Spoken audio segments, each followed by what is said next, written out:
ప్రధాని మోదీ ఈసారి G7 శిఖరాగ్ర సమావేశానికి గైర్హాజరు కానున్నారా? ఈ సమావేశాలకు రావాల్సిందిగా కొన్ని దేశాలకు ఆహ్వానం పంపింది కెనడా. అయితే మోదీకి మాత్రం ఇప్పటివరకు అందలేదు. ఇప్పటికిప్పుడు ఆహ్వానం అందినా ఆయన వెళ్లే అవకాశం కనిపించలేదు. ఖలిస్తాన్ విషయంలో రెండు దేశాల మధ్య కొనసాగుతున్న దౌత్యపరమైన ఉద్రిక్తతలే ఇందుకు కారణమని చెబుతున్నారు. మరోవైపు భారత్తో తమ సంబంధాలు పునర్నిర్మించుకోవడంపై దృష్టి సారించామని ఇటీవల ప్రకటించారు కెనడా విదేశాంగ మంత్రి అనితా ఆనంద్. అందుకు ఒక్కో అడుగు ముందుకు వేస్తున్నట్లు తెలిపారు. కెనడాలో ఈ ఏడాది G7 శిఖరాగ్ర సమావేశాల కోసం జోరుగా ఏర్పాటు చేస్తున్నారు. జూన్ 15 నుంచి 17 వరకు అల్బర్టాలో ఈ భేటీ జరగనుంది. G7 కూటమిలో ప్రపంచంలోని అత్యంత పారిశ్రామిక ఆర్థిక వ్యవస్థలైన America, UK, Italy, Germany, Canada, Japan సభ్య దేశాలుగా ఉన్నాయి. తొలినాళ్లలో G7 సదస్సులో ఆర్థిక రాజకీయ అంశాలపై మాత్రమే చర్చ జరిగేది. కాలక్రమంలో మారుతున్న పరిస్థితులకు అనుగుణంగా అనేక అంతర్జాతీయ అంశాలపై ఈ కూటమి దృష్టి పెట్టింది.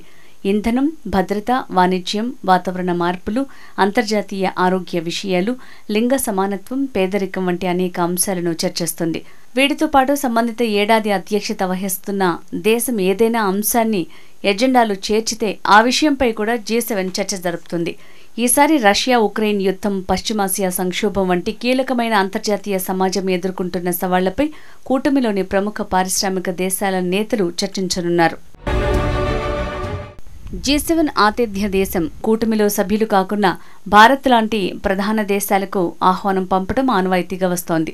కాగా ఈసారి జరగనున్న G7 శిఖరాగ్ర సమావేశాలకు ప్రధాని నరేంద్ర మోడీ హాజరు విషయంలో సందిగ్ధం నెలకొంది.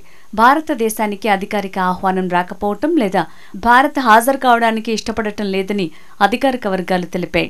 గత 6 ఏళ్లలో ప్రధాని G7 సమ్మిట్కి వెళ్లకపోవడం ఇదే తొలిసారి. ప్రస్తుతం కెనడా అధ్యక్ష బాధ్యతల్లో ఉంది. అయితే ఇప్పటికే దక్షిణాఫ్రికా, ఉక్రెయిన్, ఆస్ట్రేలియా వంటి దేశాలకు కెనడా నుంచి ఆహ్వానాలు అందినట్లు ప్రకటించాయి. యూరోపియన్ యూనియన్, ప్రపంచ బ్యాంక్, IMF, ఐక్యరాజ్య సమితికి ఆహ్వానాలు అందాయి. భారత్కు మాత్రం ఇప్పటి ఆహ్వానమే అందలేదని తెలుస్తోంది. ఒకవేళ ఇప్పటికిప్పుడు ఆహ్వానం పంపినప్పటికీ ప్రధాని మోడీ హాజరయ్యే అవకాశాలు కనిపించటం లేదు. ఇరు దేశాల మధ్య నెలకొన్న సంబంధాలు వేగంగా మారుతున్న అంతర్జాతీయ పరిణామాల నేపథ్యంలో సన్నద్ధతకు సమయం పడుతుందని చెబుతున్నారు. కెనడా ప్రభుత్వం ఖలిస్తానీ ఉగ్రవాదులకు మద్దతు ఇవ్వడంపై భారత్ ఆగ్రహంతో ఉంది. దశాబ్దాల తరబడి మిత్ర దేశాలుగా ఉన్న భారత్, కెనడాల మధ్య సంబంధాలు బాగా దెబ్బతిన్నాయి. కెనడా మాజీ ప్రధాని జస్టిన్ ట్రూడో గతంలో ఖలిస్తానీ ఉగ్రవాది హర్దీప్ సింగ్ నిజ్జర్ హత్య వెనుక భారత ఏజెంట్ల హస్తం ఉండొచ్చని చేసిన వ్యాఖ్యలతో ఇరు దేశాల మధ్య ఉద్రిక్తతలు నెలకొన్నాయి. భారత్ వెంటనే వాటిని తిప్పికొట్టింది. అప్పటి నుంచి రెండు దేశాల మధ్య దౌత్య సంబంధాలు అంతంత మాత్రంగానే ఉన్నాయి. ఈ నేపథ్యంలో కెనడా ఎన్నికల్లో కార్నీ నేతృత్వంలోని లిబరల్స్ పార్టీ భారీ ఆధిక్యంలో విజయం సాధించింది. ఆయన భారత్కు అనుకూలంగా ఉండటంతో భవిష్యత్తులో ఇరు దేశాల మధ్య సంబంధాలు మెరుగయ్యే అవకాశం ఉన్నట్టు తెలుస్తోంది. ఈ క్రమంలో ఇరు దేశాల మధ్య దౌత్య సంబంధాలు ఏ మేరకు పునరుద్ధరించబడతాయో వేచి చూడాలి. భారత్తో దెబ్బతిన్న సంబంధాలను తిరిగి పునరుద్ధరిస్తామని కెనడా ప్రధాని మార్క్ కార్నీ ఇప్పటికే అనేకసార్లు పేర్కొన్నారు. కెనడియన్లు వ్యక్తిగతంగా, ఆర్థికంగా, వ్యూహాత్మకంగా భారత్తో సంబంధాలు కలిగి ఉంటారంటారు. సంబంధాలు తెగిపోవడానికి కారణమైన విభేదాలను పరిష్కరించడానికి తాము కృషి చేస్తామన్నారు. మరోవైపు భారత్, కెనడాల మధ్య సంబంధాలను పునర్నిర్మించుకోవడంపై దృష్టి సారించామని కెనడా విదేశీ వ్యవహారాల మంత్రి అనితా ఆనంద్ పేర్కొన్నారు. భారత సంతతికి చెందిన అనిత ఇటీవలే కెనడా విదేశాంగ శాఖ మంత్రిగా బాధ్యతలు స్వీకరించారు. ఈ క్రమంలో భారత విదేశాంగ శాఖ మంత్రి జయశంకర్ ఆమెతో ఫోన్లో మాట్లాడారు. ఈ సందర్భంగా పలు దౌత్యపరమైన విషయాలను గురించి కూడా వీరు చర్చించారు. ఈ నేపథ్యంలోనే అనిత ఓ ఇంటర్వ్యూలో మాట్లాడుతూ న్యూఢిల్లీతో సంబంధాలు మెరుగుపరుచుకోవడం కోసం ఎదురు చూస్తున్నామన్నారు. అందుకు ఒక్కో అడుగు ముందుకు వేస్తున్నట్టు తెలిపారు. నిజ్జర్ హత్య కేసును అనిత ప్రస్తావిస్తూ చట్టబద్ధమైన పాలన ఎప్పటికీ రాజపడదన్నారు. ఈ కేసుపై విచారణ కొనసాగుతోందన్నారు. మరోవైపు కెనడాలో ఖలిస్తానీల ఆగడాలు పెరిగిపోతున్నాయి. తాజాగా ఆ దేశం నుంచి 8 లక్షల మంది హిందువులను వెనక్కి పంపించాలంటూ వేర్పాటువాదులు టొరంటోలోని మాల్టన్ గురుద్వారాలో ఓ ప్రదర్శన నిర్వహించారు. ఈ సందర్భంగా వారు భారత ప్రధాని మోడీ, హోంమంత్రి అమిత్ షా, విదేశాంగ మంత్రి జయశంకర్ బొమ్మలను అభ్యంతరకర రీతిలో ఓ బోన్లో పెట్టి ప్రదర్శించారు. ఖలిస్తానీ మద్దతుదారులు ఓ మందిరంలో విధ్వంసం సృష్టించారు.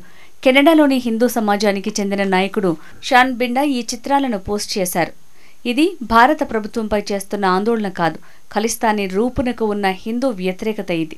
కెనడాలో జరిగిన అతి భయంకరమైన దాడికి ఈ గ్రూపే కారణమని రాసుకొచ్చారు. కెనడాకు చెందిన విలేకరి డానియల్ బోర్డ్మన్ కూడా హిందూ వ్యతిరేకతను రెచ్చగొడుతూ ఖలిస్తానీ నిర్వహించిన కార్యక్రమం వీడియోను సోషల్ మీడియాలో షేర్ చేశారు. అంతేకాదు ఖలిస్తానీలపై చర్యలు తీసుకోవడంలో కొత్త ప్రధాని మార్క్ కార్నీకి మాజీ ప్రధాని ట్రూడోకు ఏమైనా తేడా ఉందా అని ప్రశ్నించారు. ఇటీవల భారత్ పాకిస్తాన్ యుద్ధం వైపు వెళ్లకుండా సంయమనం పాటించాలంటూ G7 దేశాల విదేశాంగ మంత్రులు రాసిన లేఖపై భారత విదేశాంగ మంత్రి జైశంకర్ ఆగ్రహం వ్యక్తం చేశారు. UK, Japan, France, Canada, Germany, Italy, America దేశాలతో యూరోపియన్ యూనియన్ రిప్రజెంటేటివ్ తరపున ఈ లేఖ విడుదల కాగా దానికి జైశంకర్ దిమ్మ తిరిగే సమాధానమిచ్చారు. పశ్చిమ దేశాలు కూడుగట్టుకుని పాకిస్తాన్కు IMFతో డబ్బులు ఇప్పించాం, భారత్నే సైలెంట్గా కూర్చోమందాం అని అనుకుంటే ఆ రోజులు పోయాయన్నారు జైశంకర్. ఇది కొత్త భారతమని తెలిపారు జైశంకర్. మా ప్రజల ప్రాణాలు ఆపదలో ఉన్నప్పుడు ఎవరు, ఏ దేశం, ఏ శక్తి తమను ఆపలేదన్నారు. అలా అని భారత్ని తక్కువ అంచనా వేస్తే ఎవ్వరిని పట్టించుకోవాల్సిన అవసరం కూడా తమకు లేదన్నారు మంత్రి జైశంకర్.